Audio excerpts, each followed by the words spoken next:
Hey, so you're probably wondering, didn't you already do this? And yes, I did. But at the time of making that video, I still had figures on their way to me or in my backlog of reviews, and considering they technically came out in 2020, I felt the need to give an updated list of my top 10 Nendoroids of 2020. I don't really want to waste your time with any more than that, so please enjoy my updated list of the top 10 Nendoroids of 2020. What's up, Danger?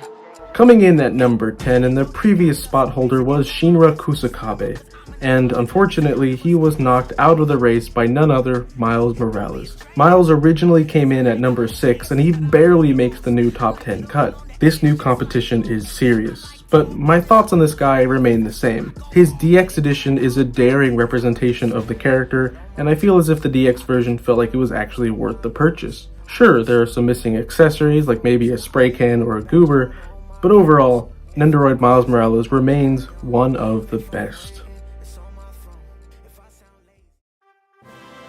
Coming in at number 9, and the original spot went to Aquaman, and after some careful consideration, this figure fails to deliver compelling accessories or make up for it with more expressions. The new number 9 spot goes to Nendoroid Waddle Dee. Yes, originally at number 7, a spot below Miles, Waddle Dee actually was deceiving in its simplicity. Waddle Dee stays in the race because of how solid he is. His design and paint apps may not be too impressive, but with 3 very diverse expressions as well as a unique, albeit formulaic aesthetic, Waddle Dee deserves the number 9 spot. Coming in at number 8, and the original spot went to Pennywise, and I still really do enjoy that figure, but the lacking paint apps as well as the unfocused direction of the figure unfortunately brings him out of the race. The new number 8 spot goes to Red Blood Cell, and this figure originally made it to the top 3, but stays in the top 10 because of the wonderful expressions and the passion put into bringing this character to life. Red Blood Cell makes a big impression in both design and execution though, and deserves the number 8 spot.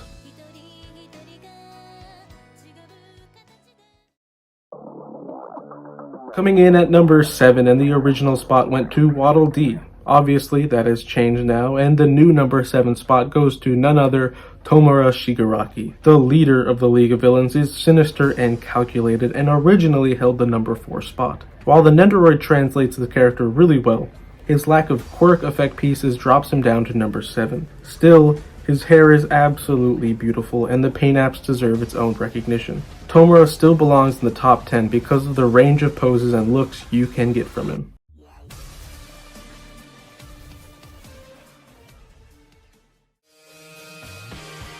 Coming in at number 6, and the original spot went to Miles Morales.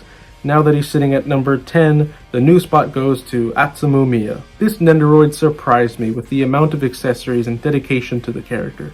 The Haikyuu boys are always special, but this figure seemed to go above and beyond the show itself. This Nendoroid really feels like it was made with the fans in mind, and the wonderful expressions and number of accessories earn him a spot in this new list. He is still below the top 5 mark for the simple fact that the proportions on this guy don't really match his on-screen appearance. This is a common issue with all the Haikyuu boys, but this baby body feels out of place when taking a look at the actual character. And let's get into some honorable mentions. Just 3 figures that I wanted to briefly say are really good, but were not good enough to make it to this list. And starting with number 3, Philo. Cute and really well painted, but not very versatile in design. I wish he came with more poses and at least some more accessories. Number 2, Pennywise. I really do wish he could have made it to the list, but he lacks the QC to make the accessories even fun to play with. The sewer system, though, is a great creative effort. And the number 1 honorable mention, Shinra Kusakabe. Yes, the devil himself almost made the cut, but lacks the articulation to get him there. If he had been more articulated, or even include a separate bent torso, he would have made it to the list, no doubt. Now, let's get back to the top 5. And coming in at number 5, and the original spot went to Dr. Stone. And I gotta be honest, that was a lot of bias. Don't get me wrong, I really enjoy that figure, but objectively he is no better than Pennywise. The new number 5 spot goes to Hibiki Sakura. This figure also surprised me, which was a similar experience to watching the show. Hibiki's best girl attitude is beautifully recreated in Nendoroid form, and I could not be happier with the range of this figure. She can be cute, angry, tired, all while working out in this mini gym that is part of her accessories. Not to mention that beautiful hair sculpt and paint apps.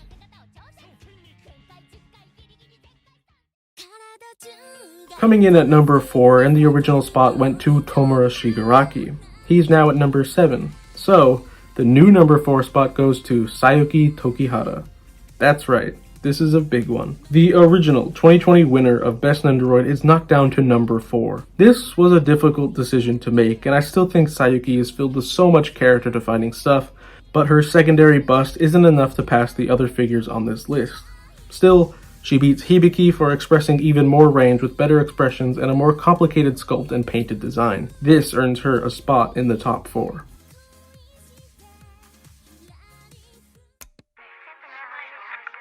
Coming in at number 3, and the original spot went to Red Blood Cell. Now sitting at number 8, the new number 3 spot goes to Hanako-kun. This Nendoroid isn't even mine, but when reviewing him I couldn't help but think about how beautiful he was. He also comes with quite possibly every accessory this character would need. The expressions may be lacking, but they also serve the character well, so I'm not too mad at it. It is with the paint apps and the near perfect color match to the show that this figure does go above and beyond. Hanako deserves the number 3 spot for being one of the best translated figures of the year.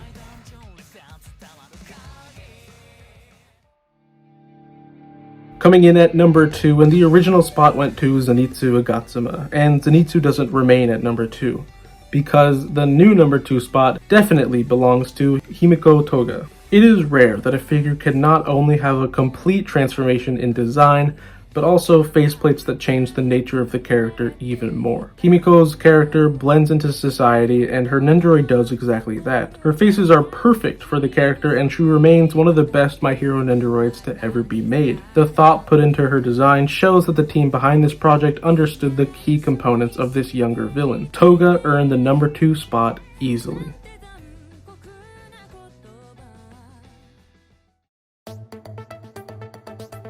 And the number 1 spot went to Sayuki at the end of 2020, but with an updated list and a chance to step back, I can confidently say that without a doubt, the new number 1 Nendoroid of 2020 must go to Zenitsu Agatsuma. Zenitsu here is everything that I love about Nendoroid collecting.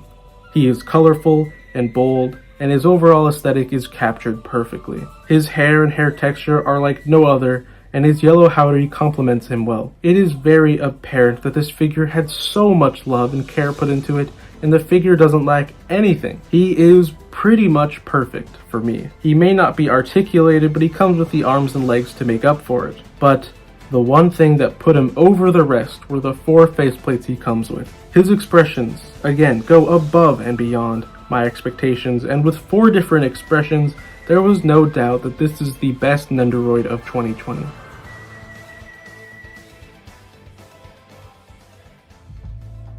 And that's my updated list. Please let me know what you think, and this is obviously a list of my own personal collection. I have a playlist for it, so go check out all those reviews. And I will say that 8 months into 2021, I've grown quite a bit. Not only personally, but how comfortable I am in front of camera has grown a lot. The channel has grown far more than I thought it would, so that's also really nice. And so I decided to make this video because, well, I wanted to do an updated list, but I also wanted to give another chance to some figures that maybe didn't get a fair shot. It's been really informative. I think that if I were to do a top 10 2020 list in 2022, it might be different than this. So I guess what I'm trying to say is that thank you for watching, and thank you for sticking by all the changes that are made to my channel, all the changes that are made to how I shoot my videos, because it is sporadic and it can be messy. So I appreciate people coming in, tuning in, and watching any content that I have to make. And I hope you stay tuned and subscribe and see what I'm up to, because I plan to keep doing this for as long as I can. And with that, I'll see you in the next one. Peace.